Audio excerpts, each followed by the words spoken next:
ವೀಕ್ಷಕರೇ, ನಮ್ಮ ಚಳ್ಳಕೆರೆ ಟಿವಿಗೆ ಸ್ವಾಗತ. ಇಂದಿನ ಪ್ರಮುಖ ಸುದ್ದಿ.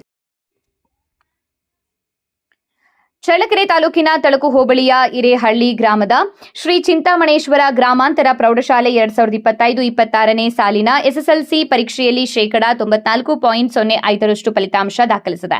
ಪರೀಕ್ಷೆ ಬರೆದ 84 ವಿದ್ಯಾರ್ಥಿಗಳಲ್ಲಿ 79 ಮಂದಿ ಉತ್ತೀರ್ಣರಾಗಿದ್ದಾರೆ. ಕುಮಾರಿ ಟಿ ಸಂಕೇತ 597 ಅಂಕಗಳೊಂದಿಗೆ ಪ್ರಥಮ, ಕುಮಾರಿ ಜ್ಯೋತಿ 596 ಅಂಕಗಳೊಂದಿಗೆ ದ್ವಿತೀಯ, ಕುಮಾರಿ ಜಯಶ್ರೀ 592 ಅಂಕಗಳೊಂದಿಗೆ ತೃತೀಯ ಸ್ಥಾನ ಪಡೆದಿದ್ದಾರೆ. 12 ಡಿಸ್ಟಿಂಕ್ಷನ್, 39 ಪ್ರಥಮ, 9 ದ್ವಿತೀಯ ಹಾಗೂ 19 ವಿದ್ಯಾರ್ಥಿಗಳು ತೃತೀಯ ದರ್ಜೆಯಲ್ಲಿ ಉತ್ತೀರ್ಣರಾಗಿರುತ್ತಾರೆ.